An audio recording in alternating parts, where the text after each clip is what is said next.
Hello, নমস্কার বন্ধুরা, কেমন আছো? আশা করি সকলে ভালো আছো। দেখো, আজকের যে টপিকটা নিয়ে আলোচনা করবো সেটা হচ্ছে ওবিসি বিল পাস এবং ভোটাভুটি। ঠিক আছে, যে আজকে যে 28 তারিখ ছিল, রাজ্য বিধানসভায় যে ওবিসি বিল যেটা আনা হয়েছিল এর আগে,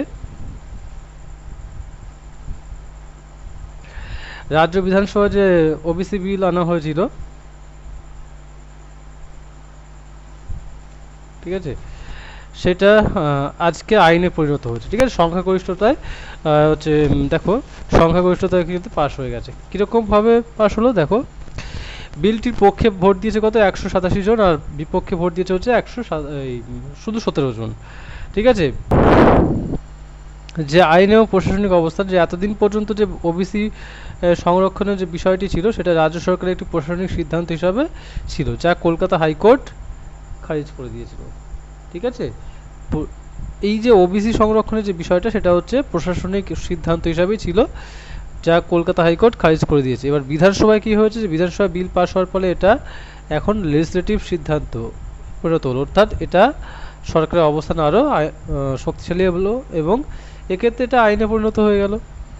মহামান্য রাজ্যপাল মহাশয়ের সই হওয়ার পর এটি স্থায়ী আইনে পরিণত হবে। মানে ব্যাপারটা হচ্ছে এখনও কিন্তু আইনে পরিণত হয়নি, যেহেতু বিলটা পাস হয়ে যাওয়ার পরে সেটাকে আমাদের যে রাজ্যপাল আছে সেই রাজ্যপালের সইয়ের জন্য, মানে অনুমতির জন্য ওয়েট করতে হবে। রাজ্যপাল যদি সেখানে অনুমতি দেয়, সই করে, তাহলে তখনই কোনো একটা বিল পাস হওয়ার পরে আইনে পরিণত হয়।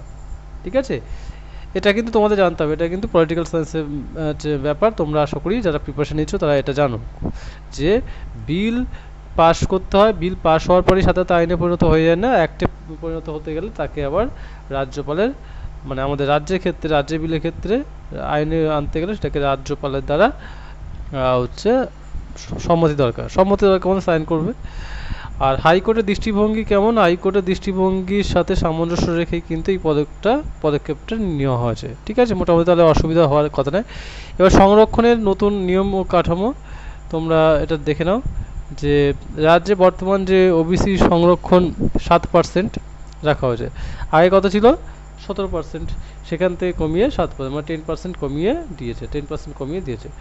আর এই সংরক্ষণের আওতায় মোট 66টি সম্প্রদায় আছে এবং যেটাকে ইনক্লুড করা হয়েছে। বাকি যা যা ছিল এক্সট্রা, যা যা তোষণ নীতি এটা ওটা যা যা ছিল, ড্রব্যাক, লুপ হোল যা যা ছিল আগে সরকারের, সেগুলো বিদায় দিয়েছে, দিয়ে মাত্র 66টি সম্প্রদায় রাখা হয়েছে। তার মধ্যে যারা পড়ছে।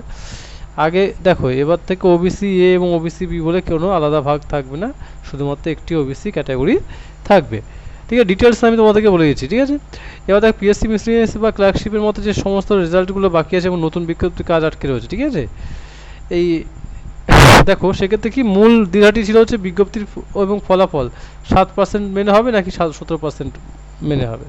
তা সেক্ষেত্রে দেখো, যে মিসলিনিয়াস 24 এর বিজ্ঞপ্তি কিন্তু 17% সংরক্ষণ নিয়েই প্রকাশিত হয়েছিল এবং প্রিলিমস তো সেইভাবে হয়েছিল 2024-এর যে এটা, এমনকি 2023-এর রেজাল্টও কিন্তু 17% হিসাবেই বেরোচ্ছে WBCS 2023।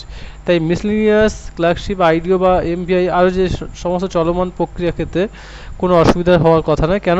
কেননা ভবিষ্যতের পরীক্ষার নিয়ম, আমি বলছি যে এটি স্পষ্ট যে ভবিষ্যতে যে সমস্ত সরকারি যে চাকরি বিজ্ঞপ্তি পরীক্ষা আসবে সেগুলো কিন্তু 7% অনুযায়ী হবে এবং সেইগুলোই কার্যকর হবে, সুতরাং আর কোনো বাধা রইল না। আগে যা হয়ে গেছে, বর্তমানে আর তেমন কোনো বাধা নেই। তাহলে এই ছিল একটা টুকরো খবর। আশা করি সবার ভালো লেগেছে ইনফরমেশনটা, এবং ভিডিওটাকে লাইক করে দিও, আর অবশ্যই চ্যানেলটাকে সাবস্ক্রাইব করে পাশে দেখো। ঠিক